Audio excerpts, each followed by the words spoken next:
Quand on sait que la semaine dernière, un ancien membre du comité central du RDPC a été nommé au Conseil constitutionnel dans la même veine. Il y a toujours ELECAM qui n'accepte pas la publication demandée par les partis d'opposition.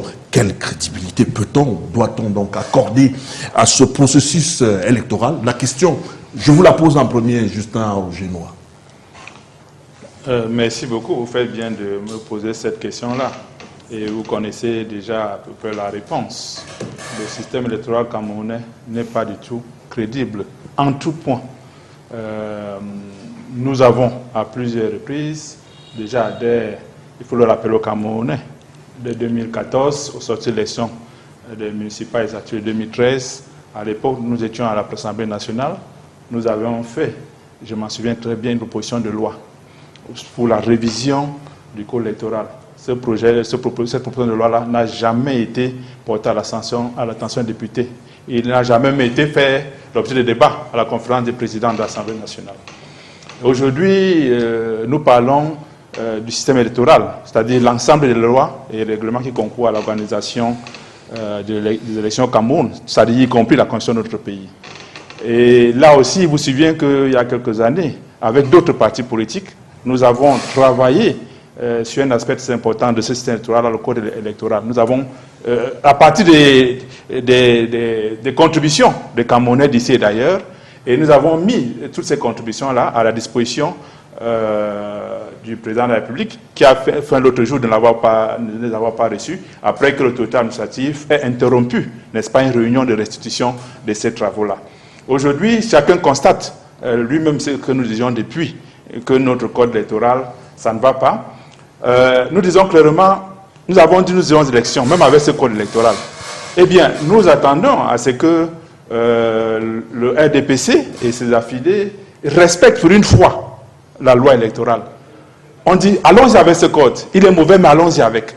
Mais aujourd'hui, ils se rendent compte que nous sommes prêts à aller à l'élection avec ce code électoral et ils ne sont pas capables de respecter toutes les dispositions du code électoral. Je vais prendre deux cas seulement. Il vous souvient que les Camerounais de la diaspora doivent s'inscrire sur les listes électorales chaque année à partir du 2 janvier. Depuis 2019, ces Camerounais ne sont pas inscrits. Ils n'ont commencé à s'inscrire qu'en 2024 et pas dès le 1er janvier 2024. Dans l'histoire de mai-juin. Et d'ailleurs, ça a recommencé cette année. Il y a beaucoup d'ambassades où les Camerounais ne peuvent pas aller s'inscrire. Je peux même vous parler du cadre de l'ambassade du Cameroun au Congo. Les gens quittent de Pointe-Noire. Il faut prendre rendez-vous. Vous dépensez votre argent, vous arrivez à l'ambassade. On vous dit qu'il n'y a pas d'inscription, le kit est en panne. Même chose au Gabon, le kit est en panne. Et c'est le cas presque partout comme ça. Y compris au Cameroun. Tout simplement pourquoi? Parce que ELECAM fait tout pour empêcher les Camerounais de s'inscrire massivement sur les listes électorales. Alors qu'on nous dit que nous sommes une démocratie, encore plus une démocratie avancée. Mais mon Dieu, quelle est cette démocratie avancée où on fait tout pour que les Camerounais ne puissent pas s'inscrire sur les listes électorales? Deuxième point, la loi est claire. La loi vous dit qu'il faut publier la liste électorale nationale au plus tard le 30 décembre. Aujourd'hui, j'entends des gens dire non, mais pourquoi on n'avait pas revendiqué ça les années antérieures? Ce n'est pas parce que nous n'avons pas fait que ça ne doit pas être fait cette année.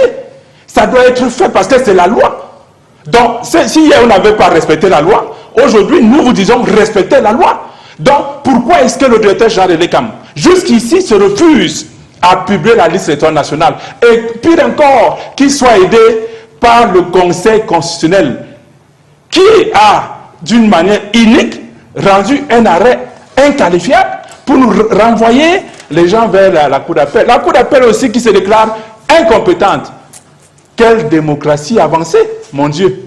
Est-ce que l'on peut s'attendre à cela, à ce que les Camerounais continuent à regarder d'un œil positif, n'est-ce pas, ce qui nous gouverne aujourd'hui? Donc, nous disons clairement que nous appelons ELECAM à respecter toutes